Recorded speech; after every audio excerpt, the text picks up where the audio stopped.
right, what do you got today? Today we are going to talk about there's many ways to get in and out of a contract. So there's tons of contingencies that you have to navigate through to get to the closing table. There's usually about 10 or 12 standard ones. We're going to kind of talk about the top few. So one big important thing when you're writing a contract, if you can't get your information together that might be important to your lifestyle, like can I park a boat in the driveway? Can I put an above-ground pool in? Are fences allowed? That would be something that you want to include would be a review of indentures contingency. So that's something that needs to be settled in the first 10 days of a contract.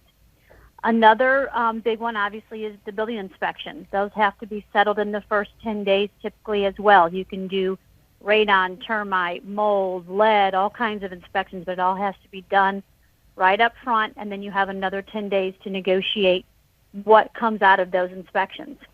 If you don't come to a resolution, the contract dies. Is there? I've asked this question. Is there a poison pill where you can put it in that basically you can put it in there so I can change my mind in 10 or 12 days if I want to?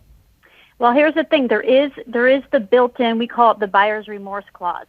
So after you get a contract accepted, you have those 10 days to do your inspections. You have to perform a professional inspection. At that point, you don't have to move forward. You can terminate the contract. You give them a notice of termination, and you get your earnest money back. There doesn't have to be anything wrong with the house. You just have to offer the report up to the seller. The seller doesn't have to take the report if they don't want to see it. But it's that last second, all right, here's your last out. You did an inspection. You can get out if you want, but if you want to move forward and ask for repairs, then that clause goes away. The second you make a request for repairs, it goes away. So then you have 10 days to struggle over who's going to fix what. Right. And here's what a lot of people don't know too, whatever you wrote on that first inspection notice, so let's say there was 30 things that came up and you asked for 15 of them.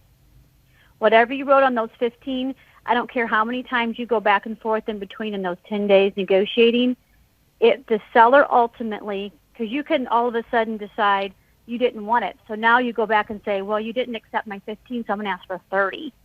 They can ultimately go back and take your very first request. If you can't come to an agreement over those 10 days, the seller still has the right to go back and take the very first request that you put in. So you need to keep that in mind.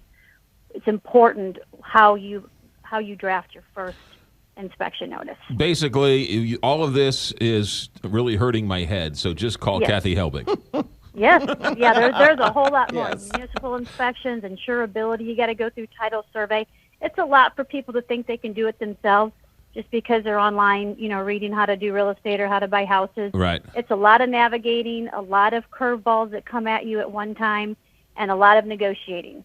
So call Kathy Helbig in the Kathy Helbig group. In the Kathy Helbig group. You betcha. 314-276-SOLD. That's the phone number. You're always open online, kathyhelbiggroup.com. And don't forget your app. It's App Store. Just download the Kathy Helbig Group app. It's fantastic. Safe travels, and we'll see you next week here in studio. Thank you. Sounds good. You got it. Kathy Helbig here on the Big 550 KTRS. I hold in my hand, Kelly Jackson, 15 amazing facts about the worst show on television, which I find myself watching all